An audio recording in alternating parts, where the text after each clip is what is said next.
William Kostrick's a protester who came to the town hall meeting today with a gun. Mr. Kostrick, why did you come to the president's town meeting today? Well, Chris, first I'd like to correct... No, why did you come to the meeting? I came to the meeting to be heard. And what did you want to say? Well, I wanted people to remember the rights that we have and how quickly we're losing them in this country. And what rights are we losing that you wanted to talk about at the meeting today, at the town meeting on health care? There are a litany of them. It doesn't take a genius to see we're traveling down a road at breakneck speed that's towards tyranny, away from liberty, and that has much to do with excessive taxation. One party wants to take our money and bail out corporations. The other one wants to take our money and bail out welfare cases. Neither party wants to listen to the people who believe that they own their property and what we earn is ours. Who did you vote for last November, sir? Do you mind telling me? You don't have to if you don't want to. Ron Paul. Okay, you guys voted for Ron Paul. What do you think of President Obama? I think he's a great speaker. I'm surprised that he calls himself a constitutional scholar. Do you have any problems with his legitimacy as president? I don't. You don't, no. You're not part of the birther movement or anything like that. You don't have a question about whether he was born an American. I've read the material. I don't really know anything about that. Wait a minute. Where are you on that issue? Where are you on the issue of whether he's a legitimate president of the United States? Do you believe he is, or do you believe he isn't? Well, as I say, I haven't done any of the research into it to be able to make any claims on that. I mean, that's for lawyers and other people to decide. So you're not making any claim that he's not a citizen? I am not making that claim. Okay, let's ask about the presidency and what he's trying to do with health care. You brought a loaded gun. Was your gun loaded today? Wow. Who would be silly enough to carry an unloaded firearm? I'm only asking. You're answering the questions. Who's yelling now? Okay, that's on the tape. Why did you bring a loaded gun to a public meeting? Well, here in New Hampshire, I know the law. You can chew gum at church. You can do it. You can ride in on a pogo stick. There's a lot of things you're legally allowed to do. Why did you bring a gun to a meeting with the President of the United States, given the violent history of this country with regard to presidents and assassinations? Why did you bring a gun to a public event with the President? Well, Chris, you know the history of this country. If you love this country, you know its history. Well, you know we've had a problem with people with guns at presidential events. Why'd you bring a gun to an event with the president? I do know history, and the history is that our forefathers fought for the right to keep and bear armed, and they believe that every person should be armed. Everybody knows that. Okay, well then... Well, why did you bring a gun to a presidential event today? That's not even a relevant question. The question is, why don't people bear arms these days?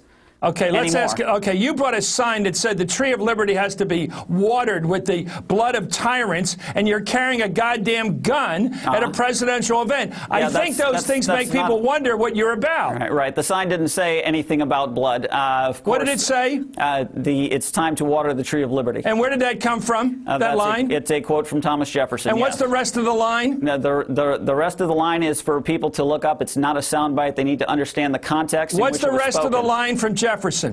The tree of liberty must be refreshed from time to time with the blood of tyrants and patriots. Okay, well, you're carrying a gun and you're carrying that sign, and you don't think people should worry about you? No, I don't think people should worry about me. Well, let me ask you about the history of people that carry guns to presidential events. Tell me that history, sir.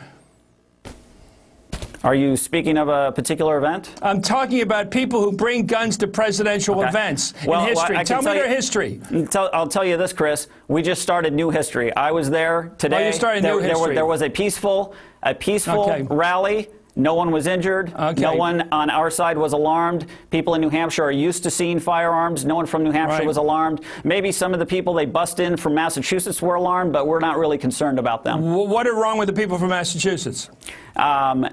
You know, they already have their health care scheme and their socialism going in their state. They should probably keep it over there. Now, let me get back to your belief. Do you believe that our fundamental rights as a republic, the limited government, the notions that people or individuals are supreme, you believe all that's at stake here? Yes. How so? Well, it's not like this is, you know, out of the blue and all of a sudden it's at stake. This has been an ongoing process. This has been an ongoing process since it was said, what type of government have you given us? A republic if you can keep it. People have not been vigilant. We're going down the tubes. I'm with you on the principle. Let me ask you, do you think Roosevelt was wrong to start Social Security? Yes. Was Johnson wrong to start Medicare? Yes. Where did we go wrong? Was Teddy Roosevelt wrong? Where did we go wrong? I'd start with the Federal Reserve Bank. Well, how about was Wilson wrong with what he did in terms of reform? The income tax, was the income tax wrong? The income tax originally, my understanding is, was instituted as a voluntary victory tax.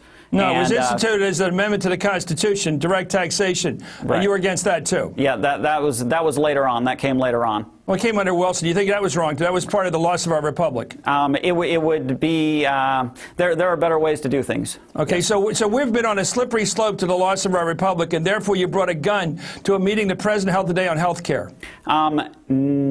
Therefore, I don't know about that. I live in New Hampshire. I open carry many places. As I said, people come up, they talk to you. People here are pretty used to it. Okay. I want to be polite to you. I know. We're not in New York. We're not in Los Angeles. No, it's not like people hit the deck when you walk past. Look, I have members of my family, members of the NRA that they don't carry guns, but they believe in the right to bear arms, as many Americans do. I'm not against that. Right. I'm asking you, what do you bring to this discussion about health care? By bringing a gun and that sign that you quote Jefferson from, what does that bring to a debate that this country's engaged in? And we're looking at your gun right now and your sidearm there. What did you, and it's loaded, you pointed that out. What are you doing to help this debate? Okay.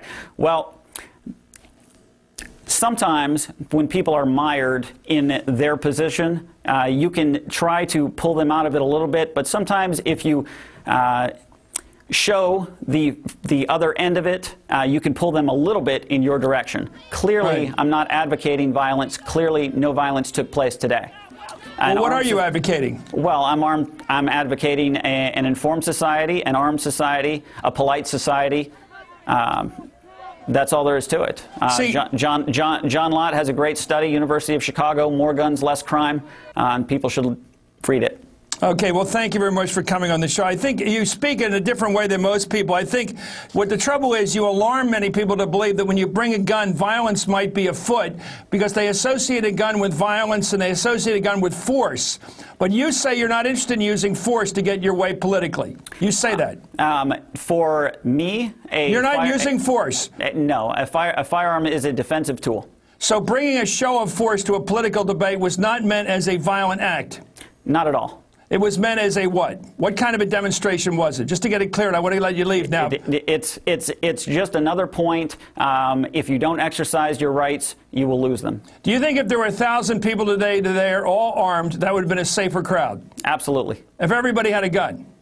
Absolutely. Okay, thank you very much. William Krostic, thank you for coming on Hardball. Coming up, we're going to other sides.